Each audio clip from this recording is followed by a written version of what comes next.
Salam sejahtera Malaysia. Habislah denyut nadi suara rakyat bergema di channel ini. Kali ini betul-betul habis. Macam mana Najib Zahid perlu jawab benda ni? Satu dokumen terbaru yang memang akan bikin pening kepala. Najib Zahid H2O wajib jawab. Ini memang bikin pening kepala.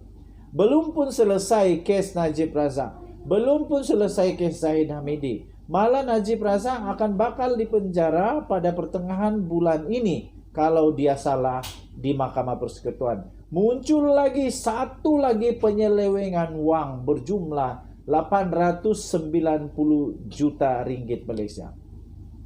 Aduh, pening kepala. Tuan-tuan dan puan-puan, dokumen yang baru diterima telah diterbitkan di syahbudin.com.net. Kamu boleh cari syahbudin.com.net. Baru sebentar tadi, 4 Ogos diterbitkan, maksudnya baru tadi. Penyelewengan projek kapal perang LCS hanguskan sebanyak 890 juta ringgit Malaysia. Najib, Zahid dan H2O wajib jawab. Itulah tajuknya. Tuan-tuan dan puan-puan, saya mengalu-alukan tulisan ini sebenarnya. Sebelum itu saya ingin kongsi dulu siapa yang tulis benda ni, supaya kamu tahu siapa tulisannya. Oh, panjang betul. Ditulis oleh Rafizi Ramli. Habislah. Rafizi kalau memang dia keluarkan barang, habis. Sebab dia akan keluarkan dengan bukti, dengan segala-gala bukti yang kukuh. Tak cakap sembarang cakap. Tak macam penyokong-penyokong yang memang sangat suka dengan Najib Razak, duk marah-marah, duk kata-kata di YouTube dan sebagainya. Tetapi kalau Rafizi yang kata, memang sekali dengan buktinya dia beri dengan detail. Oke, so kata Rafizi dalam tulisan dia, saya mengalu-alukan tumpuan masyarakat kepada nasib prajurit negara yang secara langsung terkait dengan dana awam. Isu ini lebih kritikal berbanding skandal-skandal lain, kerana ia melibatkan pelbagai dimensi multidimensional seperti nombor 1. Dia tulis, penyelewengan dana rakyat untuk membina sistem pertahanan negara yang dianugerahkan terus kepada syarikat yang dikawal oleh tabung amanah yang sepatutnya menjaga kebajikan prajurit. Nombor 2. Apabila projek dan dana diselewengkan, bukan saja tabung amanah mengalami kerugian, sistem pertahanan negara turut terdedah kepada pelbagai risiko apabila kelengkapan dan persenjataan menjadi lapuk dan ketinggalan zaman. Nombor 3.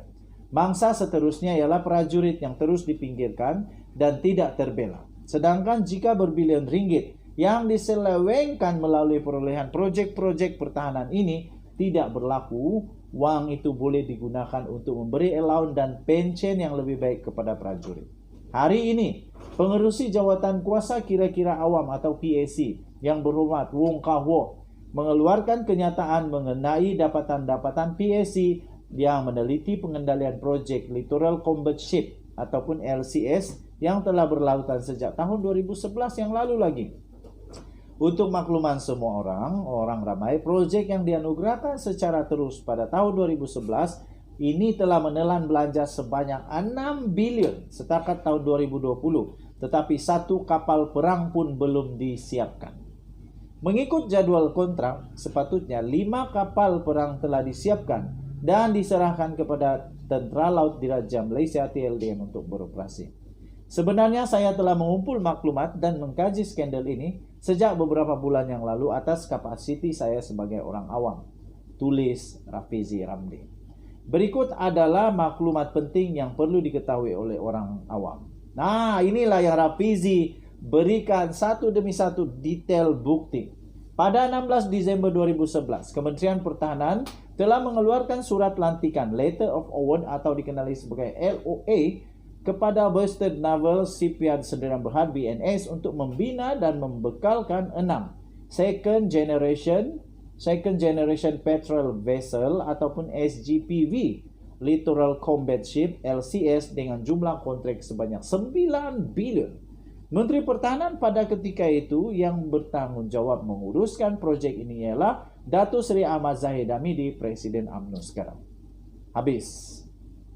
Kerajaan Persekutuan menandatangani kontrak akhir dengan BNS bagi kontrak berjumlah 9 bilion pada 17 Julai 2014. Menteri Pertahanan pada ketika itu yang merundingkan perjanjian akhir ialah Datuk Seri Hisamuddin Tun Hussein, Menteri Kanan Kerajaan Gabungan PAS UMNO Bersatu sekarang.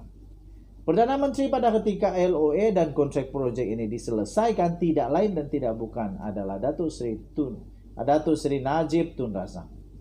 Kata Rafizi, saya telah mengumpulkan maklumat berkenaan penyelewengan demi penyelewengan yang berlaku sepanjang sedekat projek ini berjalan. Saya akan kembali mendedahkan satu persatu dalam siri ekspos sepanjang bulan Ogos ini seperti yang saya pernah lakukan dalam skandal NFC, 1MDB, tabung haji, dan Felda dulu. Habis. Memang pening kepala Najib Razak, Zahid Hamidi kali ini. Pening, memang pening. Saya bermula pada hari ini dengan soalan yang mudah. Rafizi tanya soalan pertama. Siasatan yang dilakukan secara sedalaman setakat ini menunjukkan bahwa sekurang-kurangnya 890 juta ringgit Malaysia telah diselewengkan daripada proyek ini. Baik dari segi penipuan, wang yang dipindahkan kepada pihak yang bertujuan untuk menipu kontrak, duplikasi kontrak dengan tujuan, tuntutan berganda dan pelbagai penyelewengan ini. Katanya lagi, saya percaya siasatan dalaman ini telah sampai kepada Hisamuddin Hussein. Sebagai menteri yang menandatangani kontrak dalam tahun 2014, beliau juga menteri yang telah menandatangani perjanjian tambahan supplementary kontrak pada 31 Mei 2022 untuk menghidupkan kembali proyek ini.